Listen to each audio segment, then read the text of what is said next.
Oh no, look at Edward. Chapter 9. And so Edward Tulane became Susanna. Nellie sewed several outfits for him. A pink dress with ruffles for special occasions. A simple shift fashioned out of a flower-covered cloth for everyday use. And a long white gown made of cotton for Edward to sleep in. In addition, she remade his ears, stripping them of the few pieces of fur that remained and designing him a new pair. "Oh," she told him when she was done, "you look lovely." He was horrified at first. He was, after all, a boy rabbit. He did not want to be dressed as a girl. And the outfits, even the special occasion dress, were so simple, so plain. They lacked the elegance and artistry of his real clothes. But then Edward remembered lying on the ocean floor, the muck in his face, the stars so far away, and he said to himself, "What difference does it make really? Wearing a dress won't hurt me." Besides, life in the little greenhouse with the fisherman and his wife was sweet. Nellie loved to bake, and so she spent her day in the kitchen. She put Edward on the counter and leaned him up against the flour canister and ranged his dress around his knees. She bent his ears so that he could hear well, and then she set to work, kneading dough for bread and rolling out dough for cookies and pies. The kitchen soon filled with the smell of baking bread and the sweet smells of cinnamon and sugar and cloves. The windows steamed up, and while Nellie worked, she talked.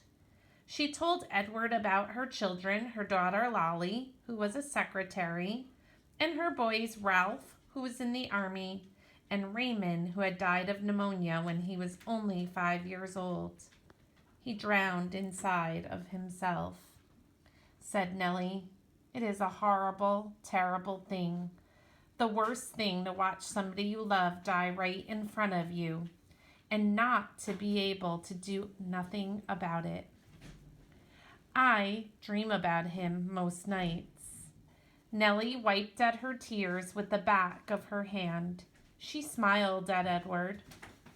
"I suppose you think I'm daft talking to a toy, but it seems to me that you are listening, Susanna." And Edward was surprised to discover that he was listening.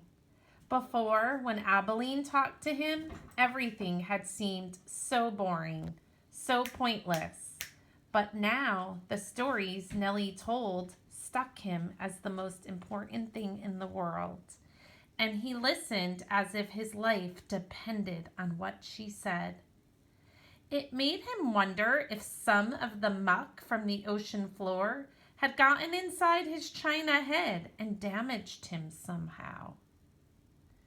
In the evening, Lawrence came home from the sea, and there was dinner, and Edward sat at the table with the fisherman and his wife.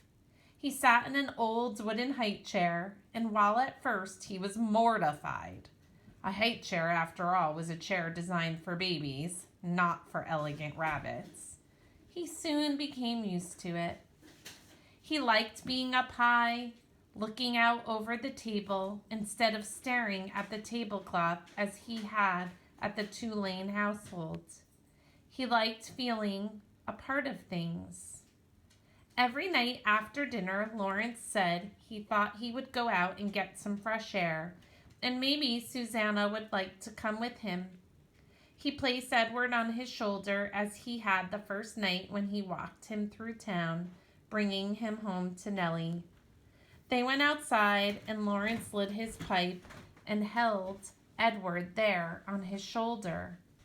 And if the night was clear, Lawrence said the name of the constellations one at a time: Andromeda, Pegasus, pointing at them with the stem of his pipe.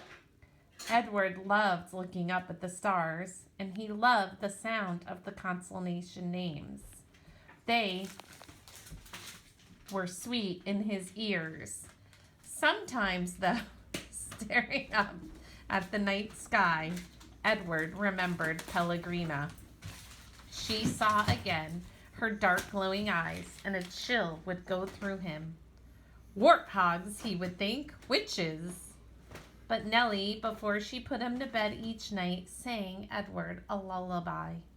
A song about a mockingbird that did not sing, and a diamond ring that would not shine. And the sound of Nellie's voice soothed the rabbit, and he forgot about Pellegrina. Life, for a very long time, was sweet.